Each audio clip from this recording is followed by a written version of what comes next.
All right, well, welcome everybody. My name is James Hammonds. I am a collaboration TSP, basically technical specialist that focuses on Office 365. I'm joined by my dapper colleague, Brent Witchell, who's going to spend a little bit of time kind of going through initial content, and then he'll hand off to me. Thank you, James. And James and I, basically our roles at Microsoft are we get out in front of people like you, our customers. He's based in Texas, I'm in Charlotte, North Carolina. And so we do a lot of stuff kind of behind the scenes at Microsoft. And so we're happy to be in front of you talking about this important topic of managing your Office apps on all of your devices. So first, let's address that cool little graphic that just happened there. How many of you have seen the new 3D stuff in PowerPoint? They've been showcasing it like with the Xbox controller. So I did a little finagling last night. So watch that little 3D graphic there.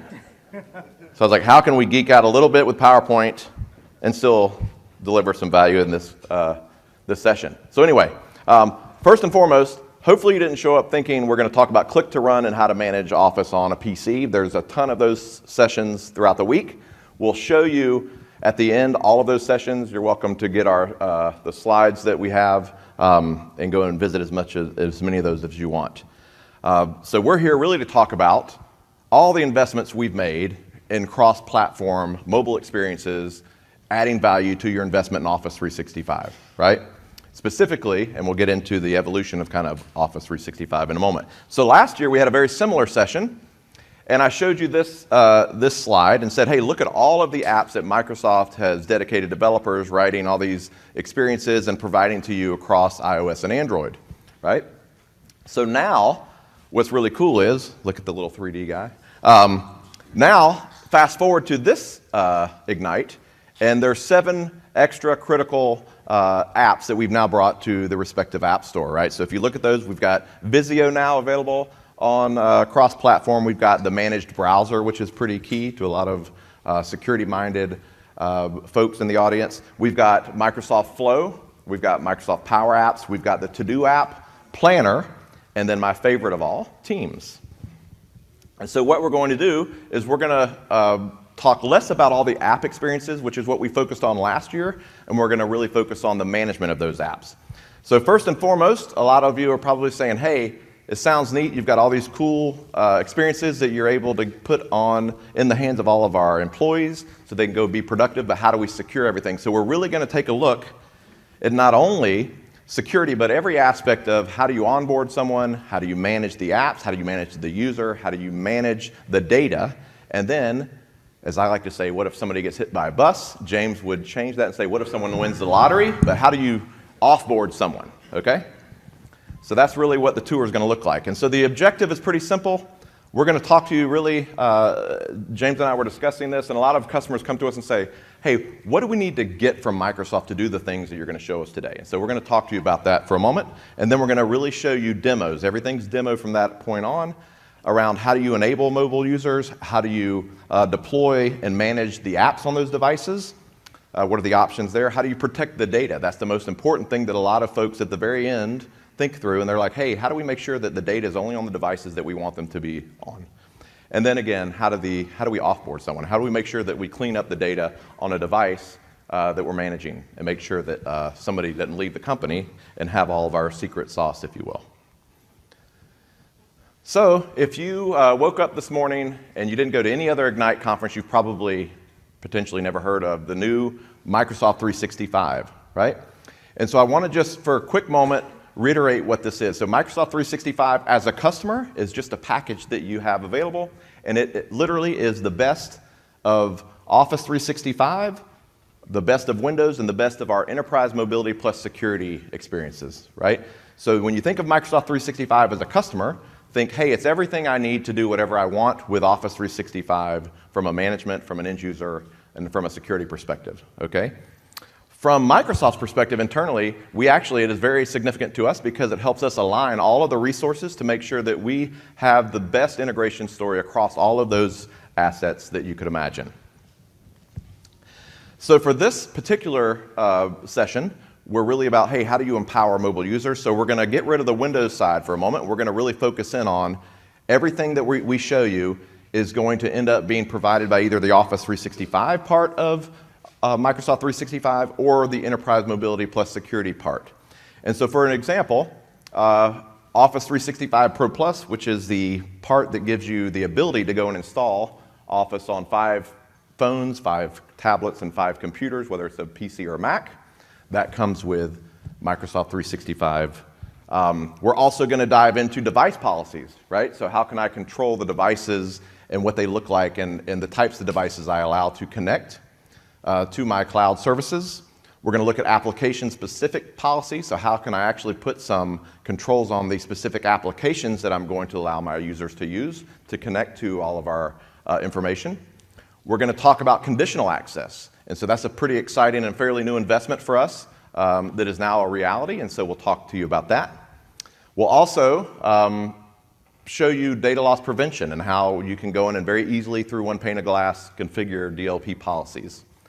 Then we'll look at multi-factor auth, which is something that every customer that I get in front of is extremely excited to implement because they want to make sure that even if someone has their password and user ID, little known fact, did you know that 1 out of, I think, 10 people will sell their corporate ID for $1,000 or more? Yeah, I have that on a slide that I usually show my customers. I didn't bring that today. But yeah, so that's a new challenge, right? So if you implement something like MFA, then you know that the person on the other end of that phone is exactly who you expect them to be. So we'll show you how you light that up, and then we'll also get into showing you and talking to you about alerts and reports. We're going to look at this through the lens of this complete life cycle as a user in using Office across your devices. So that'll cover onboarding, again, deployment management, and then the offboarding piece. All right, so for onboarding, first and foremost, a lot of my customers don't realize this, but in order to use Office for commercial use on a mobile phone or a tablet, you must be licensed for Office 365 Pro Plus, right? And so the first step is, hey, we got to go get Office 365 Pro Plus, or we got to own Microsoft 365, which obviously it comes with. Then, as an IT pro, you have to go in and light that up for the user. You have to assign that license to an end user, right? So some cool things that we've done since last Ignite. Now we have the ability for you to go in and do this in bulk through the UI, or you can go in and run a PowerShell command. So we put all these PowerShell snippets in there in case you want to go and download this deck later, so that you can then at your leisure kind of look at it and start playing around with the PowerShell command yourself. So you can do it through the UI, you can do it in bulk for a number of users at one time, or you can run this PowerShell command. So once we have the license assigned to the users, then we want to probably say, hey, before we really start allowing them to start using Office on their device, let's enable multi-factor auth. So to give you an example, the first step is I'm going to show you what's available out of the box with just Microsoft 365. Or I should say Office 365. So you'll see I'm in the Office admin console in the admin center, and I'm going to go down to the users, and under active users, I'm going to click on more, and this is where I have the ability to go in and say, let me click on set up Azure multi-factor auth. So this keeps me in the realm of the Office 365 admin console, where if you're an Office 365 global admin, you feel nice and comfortable and you know your way around.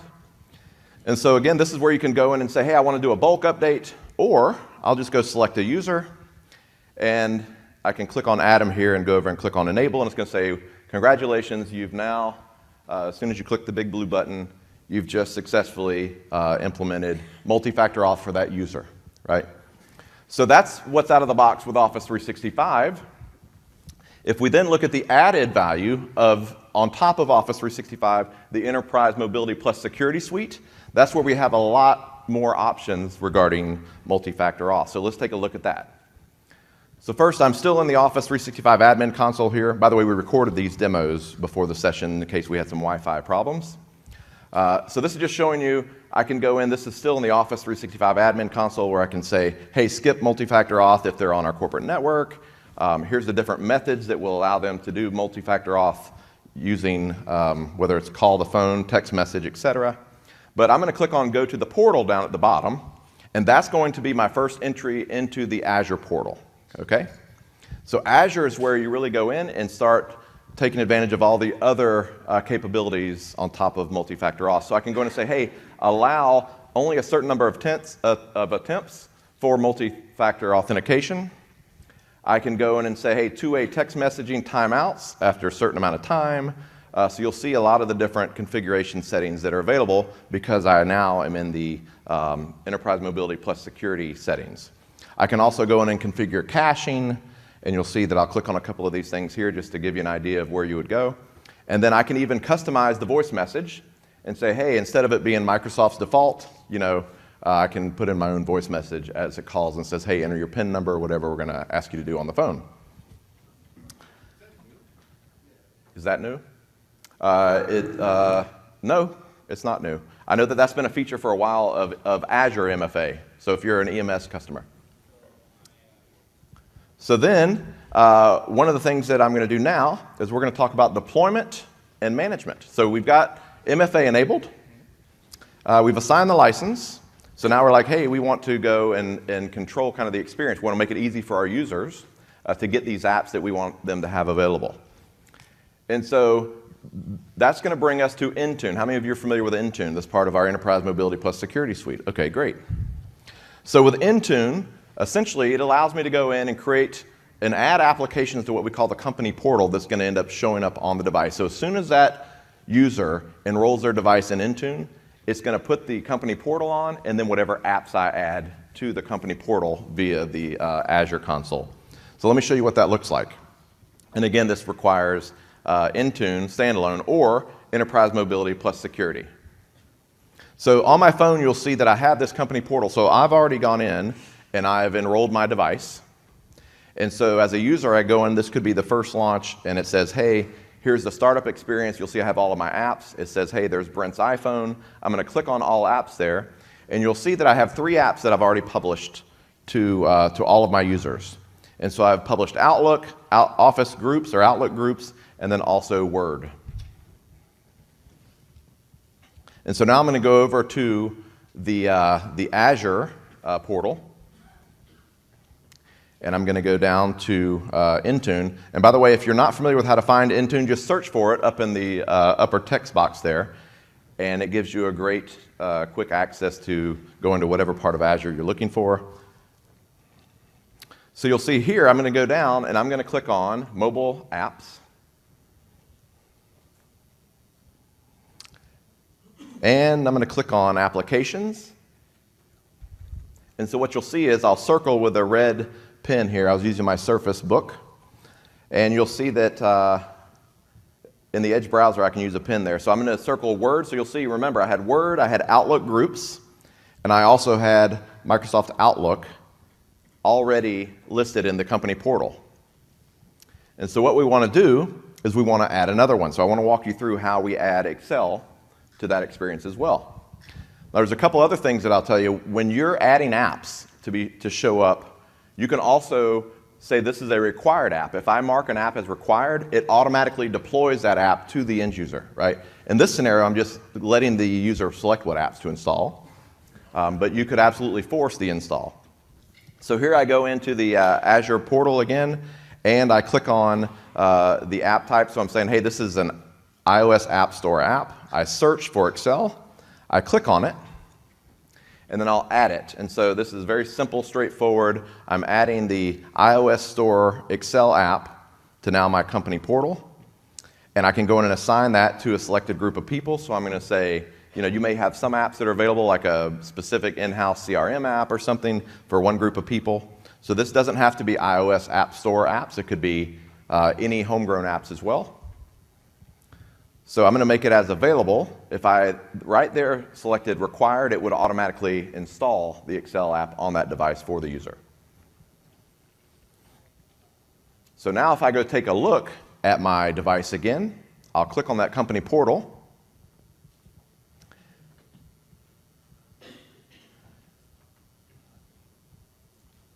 And the same kind of dashboard experience pops up. I'll click on all apps. And now what you should see is that 4th app, which should represent Excel. And again, I could have made that a required app and it would have installed automatically, but this is just a great way of you saying, hey, welcome to the company, enroll your device, all the apps that you need are right here in the company portal, right? Pretty cool.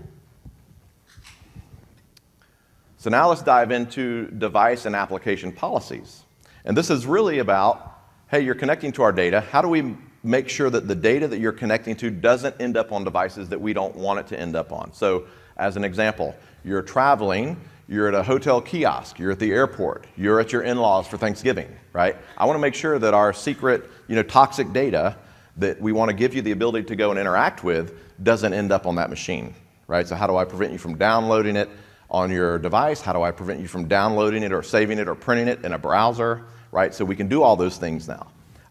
So it starts with the device and application policies. So again, this is part of Intune or Enterprise Mobility Plus Security Suite. And so if we go into the Admin Console in Office 365 again, we are going to go down to the OneDrive Admin Console, which we launched last Ignite, and we're going to click on Device Access. So this is where I can go in and say, hey, we're going to allow you to connect to OneDrive and SharePoint only if you are within this specific IP range. So if I select that, I get to go in and put whatever range of IP addresses. I can also say don't let anybody connect if the app they're using doesn't support modern authentication. And then this is pretty cool because this is this is a MAM policy that we're setting in the OneDrive admin console, right? So it's literally going to go and set up a MAM policy in Azure for me. And so I've clicked on the Learn More here, and the reason I do that is I would welcome you to do it. It basically is making 3 points. One is if you're the admin, you have to have an Intune license in order to see that capability surfaced in the OneDrive console. And then every user, the organization has to be licensed for either Intune or Enterprise Mobility Plus Security. And then it also says every user, in order to see the results of what you set, has to be an Intune licensed user. So this web page is what is hanging off of the page that we're on there. So I just went in and said, hey, let's say require Office 365 sign in every 7 days. And now I'm going to go to the Azure portal. So what we've done here, what's a little different about that policy that we set in the OneDrive admin console, is it set up a global policy. I have no means of going in and saying, oh, I only want that to apply to James and 6 other people. It's a global policy for the entire company that I set in OneDrive.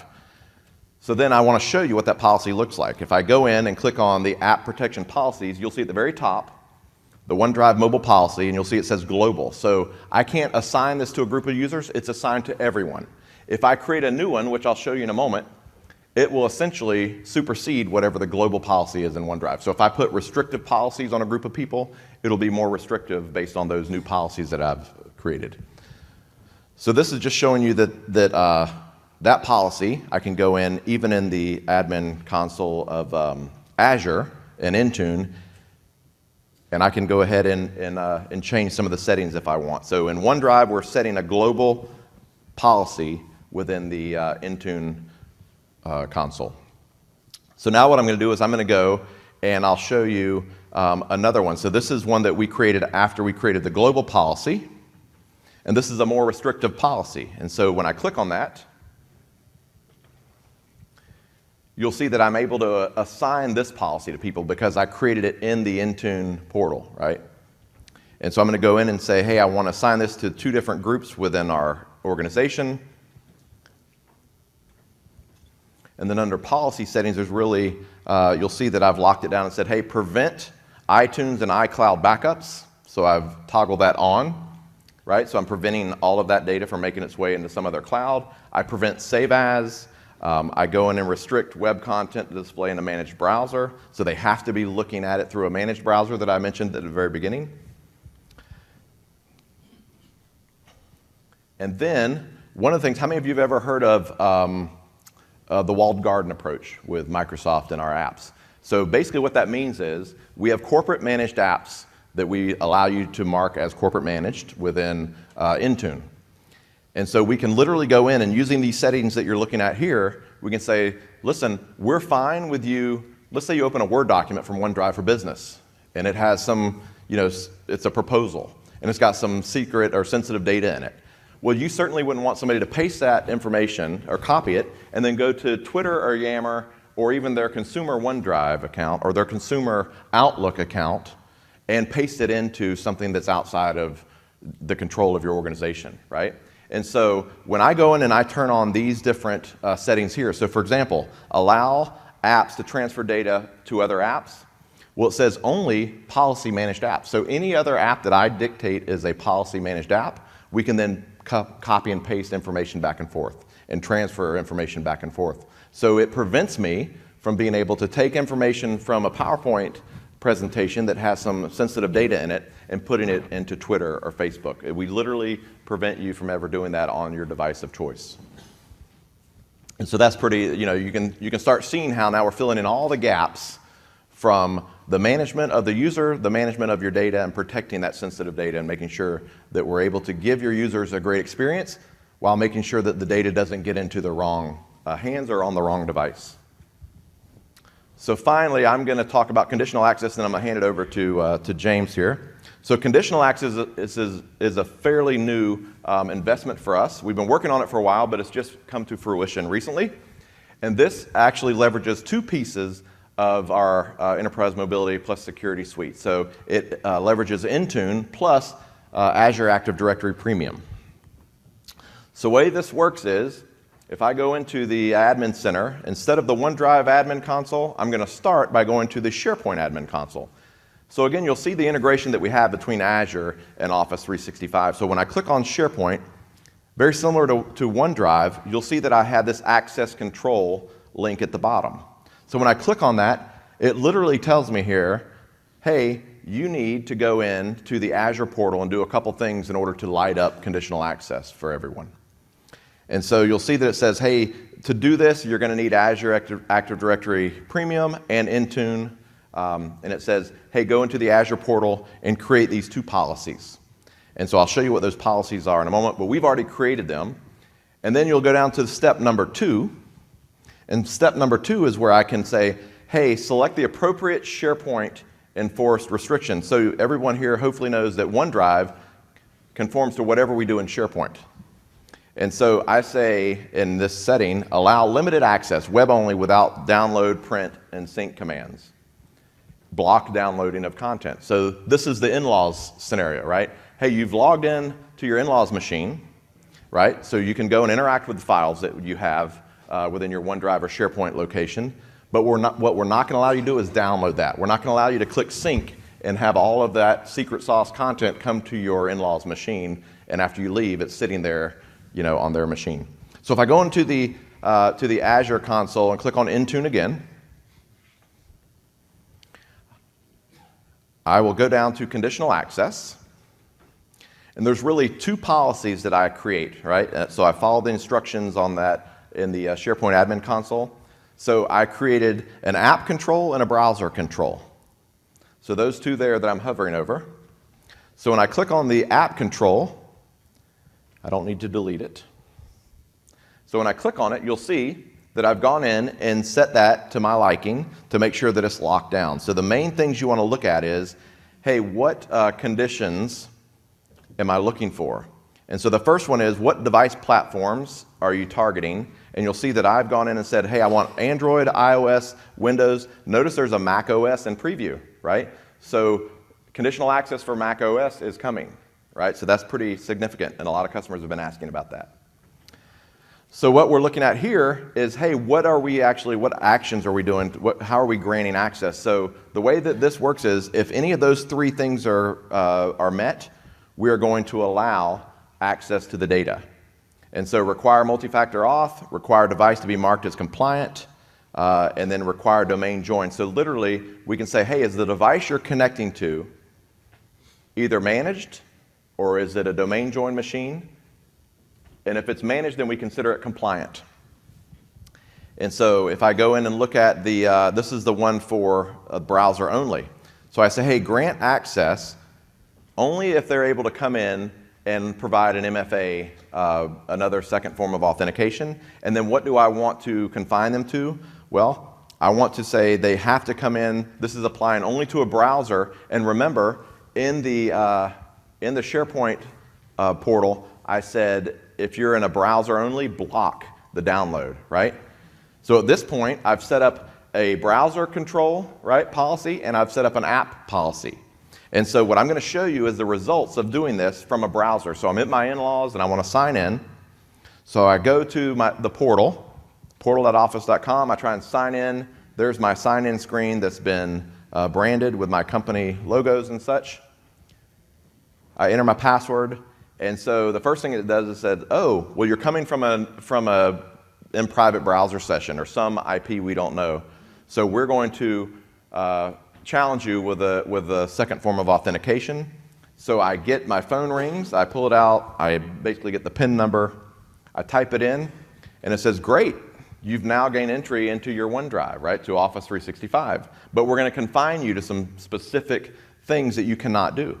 And so I click on OneDrive here, and you'll see it opens up OneDrive, and I certainly can view all of my files and all of my assets within OneDrive. But notice the yellow bar that's going to pop up in a moment. It basically reads, your organization doesn't allow the download, print, or syncing to this device because guess what? We don't manage it, right? It's not domain joined. It's not compliant. So we're giving your users access to all this data, but we're not allowing them to take it onto a device that we don't want it to end up residing on. So that's a lot of stuff. Hopefully you'll go and watch this session over and over and over again and follow along with some of this. This is why we invested so much in the demos. Now James is going to talk about data protection. Yes, thank you. So we'll deal with a little bit of feedback and then go from there. But from a data protection perspective, we're going to talk about data loss prevention, right? So many of us are familiar with the data loss capabilities we have in Exchange and Exchange Online. And this is kind of an evolution of that that's applicable to the content that's stored across the suite, right? That would be in, whether it be in OneDrive or SharePoint or Exchange Online, right? And so we'll start the experience here from the Security and Compliance Center. This is the hub for all things tied to security and compliance for anyone who deals with any of that kind of stuff, whether it be retention policies, data loss prevention, audit logs, all that kind of fun stuff, e-discovery. This is your new happy place, or maybe unhappy place, depending on how exciting that stuff is for you.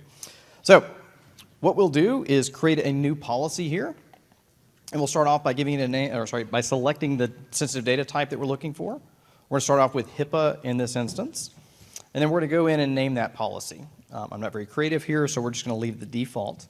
And now we have the opportunity to choose locations. We can do all locations, or we can select maybe just SharePoint, just OneDrive, and we can have explicit includes or excludes based off of whatever we so desire. From there, we can choose our policy settings. So we've selected the HIPAA stuff, so you see a few identifiers there. We can detect when the content is shared, or can leave the sharing off entirely. Once we click Next, we have the option to kind of handle the types of alerts that we're going to do, right? Do we want to send notifications to the end users, to the admins? Do we want to block these people from sharing, right? To lock that file down and ensure that nobody gets to it other than the people who last edited it. And then, whenever we go through this, we can choose whether or not we want to enable the policy. We want to test it with or without notifications, or we just want to save it and then enable it later. So we'll get a quick review of all of our settings there, and then we're able to create this. So the DLP capabilities inside of OneDrive and SharePoint, given that SharePoint is the foundation of OneDrive, are all based off of search, right? So as we index the content and find the sensitive information types and those types of things, we can alert on that. You guys also have the ability to create your own sensitive information types, right? So we have, I think, 51 out of the box that you guys can choose from, and those consist of generally regular expressions, the number of instances of the matches for those regular expressions, and corroborating evidence. So that way, you know, any 16-digit numerical combination could hit a regex, but it may not necessarily be a credit card number. So corroborating evidence could be CC or credit card or something like that. Kind of gets you in the business of not hitting false positives. And so in the user experience, what your folks are going to see is something similar to what they saw in Outlook from a policy tip perspective. We have policy tips inside of Office 2016, and that'll light up and say, hey, this content conflicts with your policy, right? You need to take action, remove this content, or delete it from the location that it's sitting in. And then you'll see this experience inside of the online views as well, right? So if I look at that, they'll see a red triangle on that document. That's my test file with all my credit cards for this particular demo. When I click on the information on that, it'll show us the dialog, the angry red text saying, hey, this doesn't comply. And then if I mouse over it in the list view there, you'll see that I see an indication noting that this is locked down. Right, and so in terms of locking down, generally what that means is if somebody hits a policy and we choose to not allow the sharing, it will restrict access to that content to the administrator of the site and the person who has last edited it, basically. Hey, James. So cool scenario is Do we have tell. a lot of people, like let's say you're scheduling an event and you have catering, right? And so there's a good reason why maybe you have a credit card number in a file in your OneDrive. Where that becomes an issue is the second someone goes to share that externally with someone, right? So your DLP policy could say, hey, it's fair game for you to put it in OneDrive or SharePoint. The second somebody comes along and tries to share it outside of our company, lock it down, right? So that's the types of things that customers have been asking us for a very long time. And luckily, now we can show them that. We can do that, yeah. And there's also an option for override, right? So you may have instances where there's a valid business reason to share that externally. And so what you'll do is actually allow for the override. The end user says, yes, I need this, and then provides a business justification for that. That all gets audited and recorded, so that way later on, if somebody's curious about why we spilled credit card information everywhere, we can go back and say, well, Brent said that he was sharing with the caterer. Whoopsie. All right. So we've got Office on these devices, and a lot of times our customers are asking, okay, cool, we've got this out there. How do we report on who's using this, right? Who's activated Office, and what devices are they using it on, right? So a few options there. So in the admin portal, we have some reports. They're kind of plain vanilla, but they'll show you at the very least the users that have activated Office. It'll show you on what types of devices, right? So Windows and Mac, iOS and Android, even Windows Phone if you have any of those. And so that's a decent start, right? And there are instances where, and we talked about this last year, where folks maybe want to reconcile like who's licensed for Office and who's done activation. So this quick script will spit out your users who are licensed specifically for the Office Pro Plus service plan. You can munge that against this data here, and then get a report on, hey, who's got Office and using it, and who's got Office and not using it. For those who are more adventurous, there's a great article, and this deck is kind of meant to be a reference. I don't want to get too deep into the Graph API aspect of it, but there's a great article that one of our folks published on using PowerShell and the Graph API to consume reports using RESTful endpoints. So the Graph API, if you guys are familiar with it, has a litany of data and is basically our new kind of consolidated API. But this goes through how you can create an app ID for that using PowerShell and start to consume that. So if you're into automation, love PowerShell, dig in. It's a lot of fun, depending on your definition of fun. All right. The other thing that we released is the Office 365 Adoption Content Pack. Right? So the nice thing about this is it provides information on usage across your tenant, across the workloads, and is continuing to get better in terms of the level of depth that it provides and the different workloads that it's able to consume. In our instance here, we've actually drilled into the Office Pro Plus data, so that way we can see a nice aesthetic of, again, kind of who's using what and where. Okay. So as Brent was talking about earlier, there are times where we're going to have to say goodbye, right? Somebody's going to win the lottery, as I like to focus on. I'm a glasses half empty, half full kind of guy, right? So when that comes, the first thing we're generally going to do is deprovision the user, right? So we'll go through a deletion process that typically happens through AAD Connect, right? So you'll delete the AD object, and then that gets deleted. Now, if your process is not deletion of the user object, but disabling the user object, by default, that license is still going to be tied to that user. All right. The exception might be if you disable in on-prem in an OU that's not synced to Office 365. That looks like a deletion to Azure AD Connect, and will result in a deletion of the Azure AD object in the cloud. All that said, that'll take care of kind of releasing the license there. If you're cloud only, so you don't have an on-premises environment for your directory, then you'll end up deleting the cloud account. If you do the disable option or don't delete the end user object, then what you'll want to do is remove the entire SKU from that user to free up the license for later use, right? You'll see here I'm pulling the license from Allie B. She has left the building, and we're removing the license itself. This is a bit more rare, but there may be instances where you just want to remove Office Pro Plus. Say I want to punish Brent for some reason or another and just say, you know what, you're gonna live without your favorite programs for a while. We're gonna make you use web experiences, which may be fun. Who knows? Could be exciting. But we can actually disable just the Office Pro Plus specific portion of that SKU. So we can do that. Okay, so we've retrieved the license here, but it's still the issue of the data, right? So we still have the data on the devices. So I want to go through a couple of experiences to remove the corporate data and maybe the corporate apps, depending on what we've deployed or how we've deployed it. So we'll take a look at a couple of things. Initially, the first thing we're going to do is in the app management scenario. So I didn't fully enroll the app. What I'm going to do is go into Intune App Management, and then we're going to issue a wipe request. So we'll click New here, and we'll start by searching for the user. Once we search for the user, we'll start looking for the devices for that user. So in this instance, I'm going to find James. I'm going to find that he has an iPad. We're going to issue the wipe request. Now, the way it's going to show us once that's done is it's going to give a listing of all of the apps on that particular device. So we'll have an individual request for those apps. In this instance, I only had Word, but if I had Word, Excel, PowerPoint, I'd see all of those listed out individually.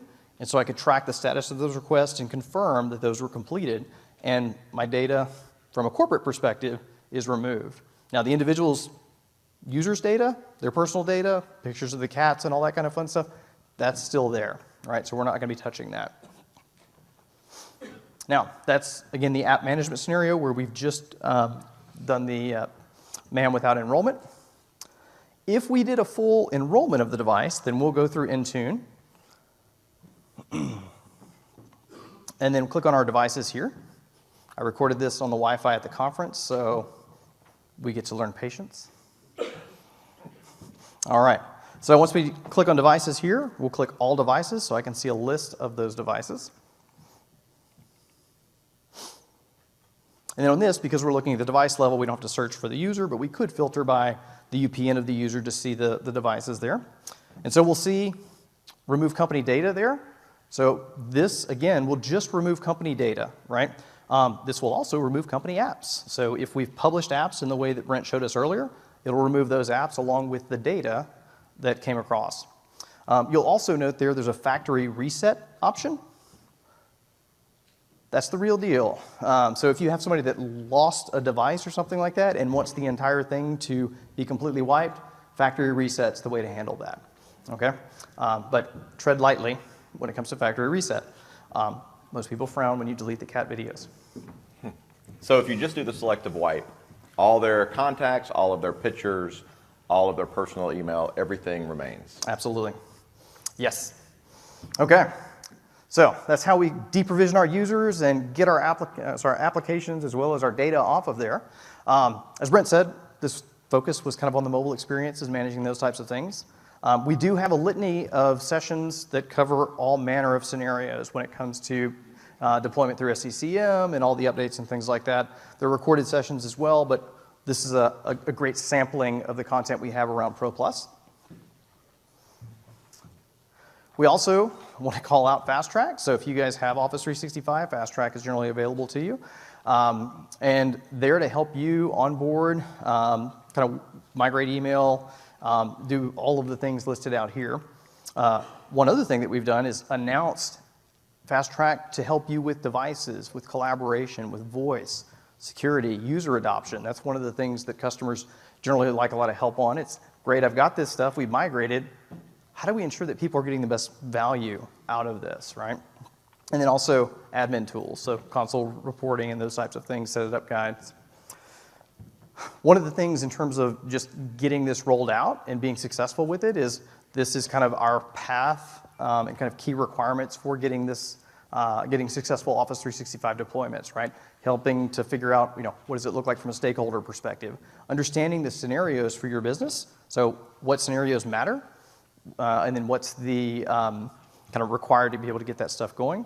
How do you drive awareness, right? So people, email is email. If I just migrate email to the cloud, that's not a whole lot. But if I now know that email integrates with my analytics, and I can start to see actually how I'm working on a regular basis and make behavioral changes based off that, that's not immediately intuitive, or most folks aren't immediately aware, right? As well as training. So we have some great resources from a scenario perspective in that productivity library. The Office Training Center has guided courses and things like that for your end users. Generally, a lot of those are kind of bite-sized snippets or cheat sheets that are fantastic. Most of the, I was about to say, just about every one of the rollouts that we've done, we've had users download that stuff and then send it out, print it, email it to all of their users. It's just great help for onboarding. And then we also have a lot of in-app training, right? So as new capabilities get introduced to the service, your users get notified that, hey, this is here now, right? Morph, 3D objects, so they'll be able to put the fun phones and stuff like that Brent did. From a fast track perspective, we also have a litany of sessions for those, covering any number of topics that you guys might be interested in. And so with that, I think we're done. Please evaluate the session. If you guys have comments or feedback or questions, come on up. We'll be here a few minutes. I appreciate the time. Thank you.